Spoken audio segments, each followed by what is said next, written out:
자, 다시 한번 갑니다. 이게 지금 선생님이 녹음을 다 해놓고 봤는데 이 마이크가 연결이 안 돼 있는 거예요. 이게 깜빡깜빡거리고 있어. 그래서 제가 다시 녹음을 합니다. 그래도 뭐 괜찮아요. 지금 몇십 년을 이 똑같은 가정법 설명해 왔는데 오늘 뭐 연달아 2번 한다고 해서 뭐가 달라질까 싶네요. 어차피 오늘 밤새 못 잡니다. 네, 해야 될 게 많아가지고 이게 이 원격으로 뭔가 수업을 진행하고 하다 보니까 여기서는 현장에서도 원격으로 수업을 하거든요. 그래서 현장 수업을 거의 안 해요. 집에서 거의 다 찍어 가야 돼. 그러니까 오히려 이런 밤에 강의를 많이 찍어. 진짜 좀 허무하긴 하네요. 그래도 우리 해봅시다. 힘내봅시다. 세상에 뻘짓은 없다. 뭔가 나에게 도움이 됐을 거야. 아주 좋아. 자, 봐봐요. 깔끔하게 지우죠. 자, 괜찮아요. 네. 자, 가정법 과거를 하기 이전에 우선 뭐부터 할까요? 아까 다 했던 거지만 한 번 더 처음 하는 것처럼 우리 if라고 하는 거는요. 기본적으로 잘 보이십니까? if는 기본적으로 부사절로 쓰일 때가 있고 명사절로 쓰일 때가 있는데 이 명사절로 쓰인다라는 이야기는 이 if 다음에 따라오는 주어 동사 형태의 이 문장이 전체가 부사의 위치에서 부사 역할을 하고 있다는 거예요. 주절이 있고 그리고 뒤에 부사절 if가 이끄는 또 다른 주어 동사 형태의 문장이 존재하는데 이 덩어리가 부수적인 그것도 if의 의미는 조건에 대한 의미니까 조건 부사절로 사용이 된다.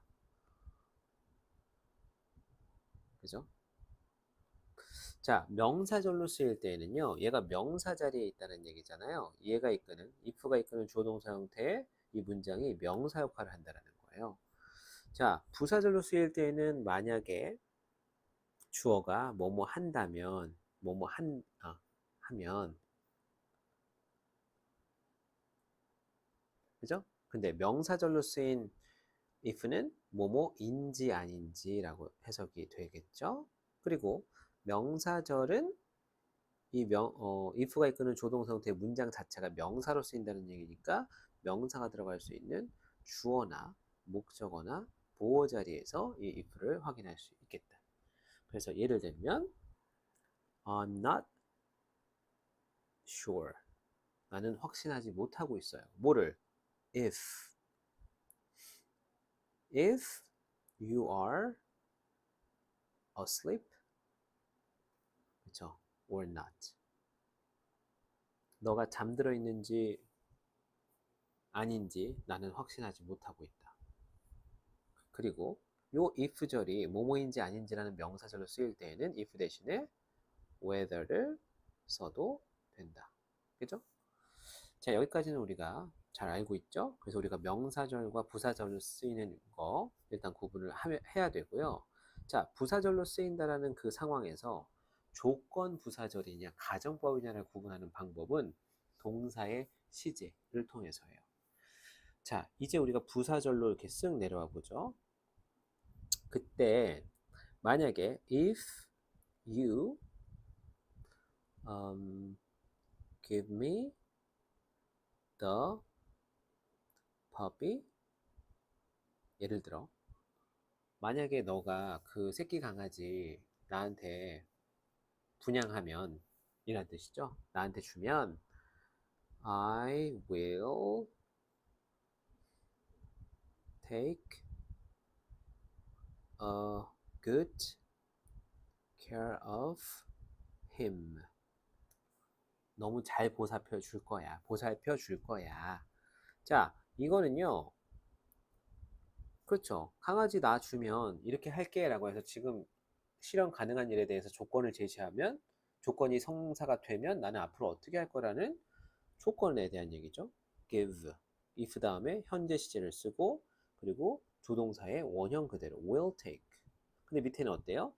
이 현재 시제보다 한 시제 뒤로 물린 형태, 현재가 아니라 과거 시제를 썼어요. 그래서 얘는 가정의 상황으로 돌아가는 거예요. 왜? 만약에 if I were you, 내가 만약에 너라면, 내가 너가 되려면 지금 우리 엄마 뱃속이 아니라 너의 어머니 뱃속으로 들어가서 다시 태어나서 이 시간만큼을 더 살고 나면 지금 이 상황에서 마주 보면서 내가 너가 되어 있는 상황이 되는 거야. 그죠? 그렇기 때문에 이러한 가정의 상황은 뒤로 돌려야 된다고요. 지금 현재보다 뒤로 돌려야 가능한 일이에요. 뭐 이렇게 생각하시면 돼요. 그래서 내가 너라면 이렇게 과거 시제로 쓰고 현재 사실과 반대가 되는 일을 가정한다는 의미니까 현재로 해석한다. 이것도 마찬가지. 과거 시제로 쓰고 이건 현재 사실로 현재 사실과 반대가 되는 일로 해석하는 거지. If I raise the puppy, 내가 만약에 강아지를 기른다면, 안 기르고 있다는 얘기지. 그렇다면 나는 행복할 텐데, 진짜 행복할 텐데 안 행복하다는 얘기죠. 자, 이런 느낌이에요.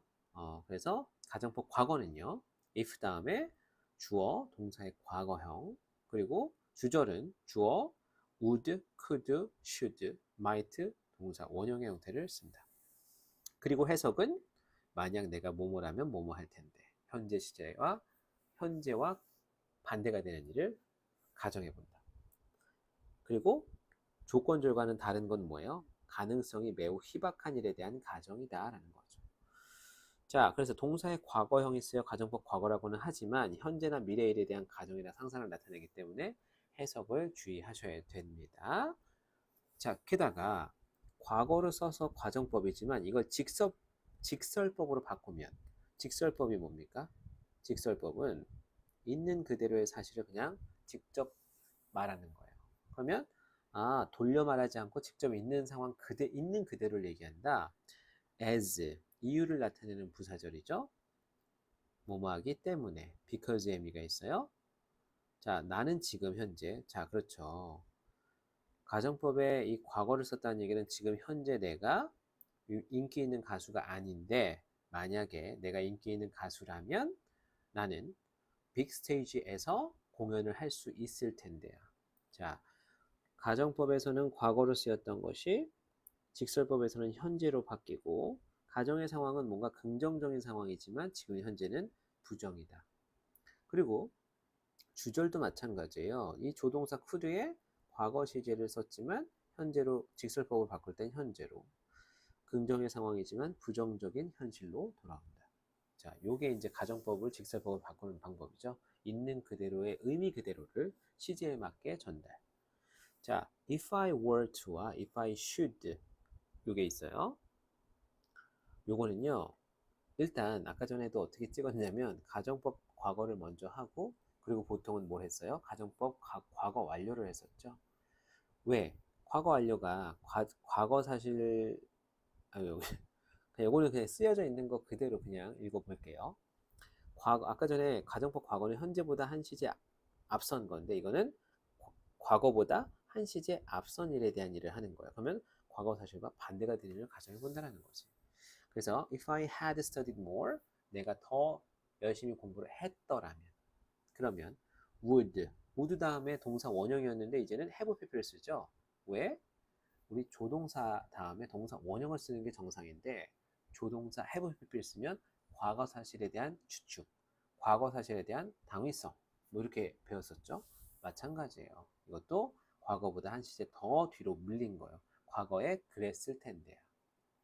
더 잘했을 텐데 어디에서? on the test 그 시험에서. 자, 이것도 어쨌든 과거 완료를 썼지만 과거 사실에 반대가 되는 일을 가정해 보는 거고 일어날 가능성은 둘 다 희박하다. 자, 그래서 요것도 가정법을 직설법으로 바꾼다면은 이제는 시제가 달라지죠. had pp는 과거로, could have pp는 could 동사 원형의 형태로, 그렇죠? 자, if I had run faster, 더 빨리 달렸더라면 나는 그 기차를 잡았었을 텐데, 그쵸? 근데 현실은 어때요? 지금 내가 더 빨리 달리지 않았기 때문에 나는 기차를 잡을 수 없었죠. 결과는 이미 끝났죠. 그죠? 자, 이게 이제 가정법 과거와 과거 완료인데 하나 더 추가를 하면 가정법 미래라고 하는 게 있습니다. 그냥 뭐 가정법 미래. 가정의 상황이긴 한데 희박한 거야. 완곡한 제안을 할 때도 사용하긴 하지만 그러신다면 너무 좋을 것 같습니다 라고 할 때 완곡하게 좀 제발 그럴 일은 없겠지만 이거는 희박한 정도가 거의 없는 거야. 일어날 일이 없어. 그래서 if I were to meet 이 were to가 우리 투부정사의 형용사적용법에서 비동사 뒤에 보어 자리에 투부정사의 형용사가 위치하면 우리가 비투용법이라고 하는 거 있었죠? 예, 의, 가, 의, 운. 예정, 비투용법.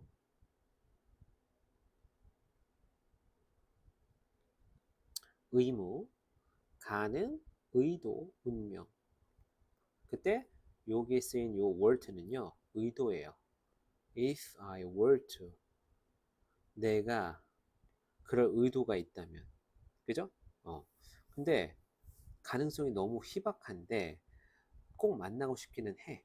그래서 my favorite celebrity를 꼭 만난다면 그럴 일은 없겠지만 꼭 내가 의도가 있어서 결국 어떻게든 만나게 된다면 I would ask 나는 물어보고 요청할 거야. autograph를 사인은 좀 해달라고.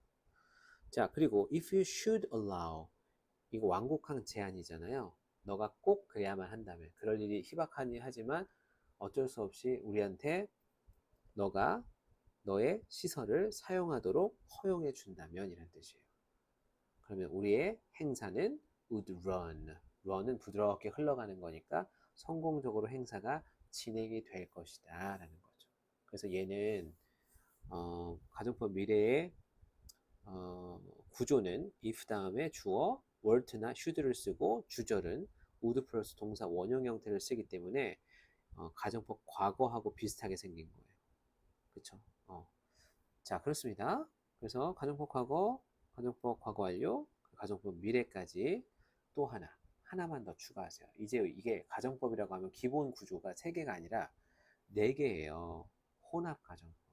이것도 자 보세요. 보통 우리가 if절 다음에 주어 had pp 형태를 쓴다면 그러면 가정법 과거 완료니까 과거 사실과 반대가 되는 일이구나. 주절에 would pp를 써야 되는데 would 다음에 동사 원형을 썼어요. 원래가 이렇게 썼어야 되는 거죠. 가정법 과거를 쓰고 if 다음에 과거를 쓰고 would 동사 원형의 형태를 써줘야 이게 가정법 과거. 그리고 반대로 if I had pp 형태를 썼다면은 주어 would have pp 이렇게 써야 맞는 건데 이게 지금 섞여 있는 거야. 이렇게. 그렇죠? 그래서 혼합 가정법입니다. 언제 그런 걸 쓰느냐? 과거에 반대가 되는 일을 가정해 봤을 때 그 변화가 현재에 어떻게 영향을 끼칠지를 가정해 보는 거예요. 예를 들어 if you hadn't spent 너가 그 모든 돈을 소비하지만 않았더라면 그러면 지금 right now 너는 살 수 있을 텐데야 그 선물을 누굴 위한 선물? 엄마를 위한 선물을. 그죠? 그래 과거에 조금 절약했으면 지금 좀 형편이 나아졌다는 얘기잖아요. 그러니까 이거는 혼합가정법으로만 할 수 있다. 자 그래요. 여기는 뭐 제가 한번 해봤는데 생략하겠습니다. 자 좋습니다. 그리고 또 하나 if가 생략된 가정법이다. 우리 if가 생략된 구절이 많이 나와요. if를 생략할 수 있다는 얘기는 뭐예요? 한 글자라도 줄일 수 있다는 얘기거든요. 그러면 얘네들은 축약하고 생략하고 줄여서 쓰는 걸 가장 좋아하잖아. 그렇기 때문에 어때요? 생략한다. 생략하더라도 이 과거 시제, 주절의 시제를 통해서 얘가 가정법이라는 걸 유추할 수 있어. 워낙 독특한 구조이기 때문에. 그래서 would have pp를 쓰거나 had pp를 쓰거나 이런 구조가 보이면 if는 없지만 이거 가정법 과거 완료잖아. 그때 if가 생략되면 주어 동사 위치가 바뀌는데 요 had라고 하는 조동사가 동사 역할을 해주는 거예요. 그래서 had I realized 하면 if가 생략됐다고 보고 if가 있는 것처럼 해석하면 돼. 만약 내가 깨달았더라면 과거에 the importance of saving. 요 저축의 중요성. 그러면 I would have started. 나는 시작했을 텐데 더 일찍 뭐를? 저축을. 그렇죠? 자, 물론 여기서 if절의 동사가 were나 had나 should일 때 주로 생략됐다는 얘기는 많이 이때는 생략된다는 얘기예요. 그렇죠? 그렇지만 꼭 그런 것은 아니다. 자, 요거는 주로 우리가 독해에서 해석할 때 많이 쓰여요. 아니면은 내신 뭐 중간 기말고사 서술형에서 그 칸수에 맞게 쓰라고 할 때 if를 생략해야 될 때도 있고 칸수에 맞추려면 if를 써야 될 수도 있고. 자, 그래서 were the weather not warmer 하면 뒤에 보니까 couldn't, could, were 과거. 그럼 이거 혹시 가정법이 아니었나? if가 있지 않았었나? 의심해 봐야 되는 거예요. 그래서 만약에 날씨가 were not warmer 더 따뜻해지지 않는다면 우리는 수영하러 가지 못할 텐데 지금 현재 사실은 어때? 날씨가 더 따뜻해져서 우리는 수영하러 갈 수 있게 됐다는 거야. 자, should have도 마찬가지. 이거 가정법 미래네요. If I should have extra tickets, 그럴 일은 없겠지만 우리 티켓팅 하는 거 너무 어렵지만 혹시나 하나 더 추가로 티켓을 가질 수만 있다면 I would invite you. 나는 너를 초대할 텐데 콘서트에다가 같이 가자고 할 텐데 라는 얘기예요. 근데 이것도 if가 생략됐으니까 이 should하고 I가 생략되어 있는 구조다. 이런 것들 또 있다라는 거죠. 자, 그렇습니다. 여기까지 잠깐 끊어갈게요. 그래요. 우리가 지금 28번까지 28, 27, 26, 25를 한꺼번에 쭉 했습니다. 오히려 더 짧게 빨리 끝났네요. 아까는 좀 길게 자세하게 설명을 했다면 지금 선생님이 조금 간략하게 한 느낌이 있어요. 자, 여기까지 하고요. 자, 나머지 뭐죠? 29, 30, 31번도 이제 이어서 하겠습니다.